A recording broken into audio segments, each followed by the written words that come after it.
85 മുതൽ എത്രയും മുന്നോട്ട് പോകാന്നുള്ളൊരു റീഡിംഗ് ആണ് ഞങ്ങൾക്കുണ്ടായത്. അതിപ്പോൾ ഏതാണ്ട് 102 വരെ എത്തി. ഈ ഒരു വട്ടിയൂർക്കാവ്, അതായത് സംസ്ഥാനത്തിന് ഏറ്റവും വലിയ ത്രികോണ പോരാട്ടം നടന്ന ഒരു സ്ഥലമാണ്. ഏറ്റവും വഷ്ടിയേറെ പോരാട്ടം അവസാന ലാപ്പിലാണ് സാർ വിജയിച്ച് കയറാൻ സാധിച്ചത്. അപ്പോൾ എങ്ങനെയായിരുന്നു ആ ഒരു പ്രചാരണം ഈ ഒരു വിജയത്തിലേക്കൊക്കെ എത്തിയത്? ഞാൻ പറഞ്ഞല്ലോ, തുടക്കത്തിൽ തന്നെ ഞാൻ പറഞ്ഞു 5000-നും 7000-നും മധ്യേ. അതായത് ഞാൻ ഒരിക്കലും ഒരു കൊട്ടക്കണക്കിന് ഭൂരിപക്ഷം പറയുന്ന ആളൊന്നുമല്ല, ശരിക്കും അസസ് ചെയ്തിട്ട് പറഞ്ഞതാണ്. അതുപോലെ തന്നെ 5400 വോട്ടിന് ജയിക്കാൻ കഴിയും.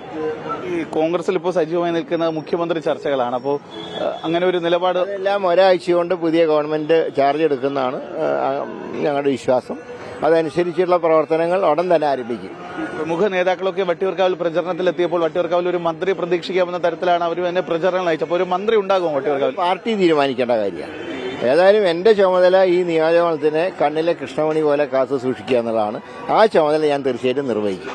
കഴിഞ്ഞ ദിവസം LDFന്റെ ഭാഗത്തൊക്കെ ഉണ്ടായ പ്രതികരണം, അതായത് ഒരിക്കൽ വട്ടിയൂർക്കാവിന് ഉപേക്ഷിച്ച് പോയ ഒരു MLA ആണ് വീണ്ടും വട്ടിയൂർക്കാവിൽ ലഭിച്ചിരിക്കുന്നത്. അപ്പോൾ വീണ്ടും അങ്ങനെ പ്രതീക്ഷയോ? അവിടുത്തെ ജനങ്ങൾക്ക് എന്നും കൂടെ ഉണ്ടാകുന്ന ഒരു 5 വർഷം ഞാൻ അവരോടൊപ്പം തന്നെ ഉണ്ടാവും.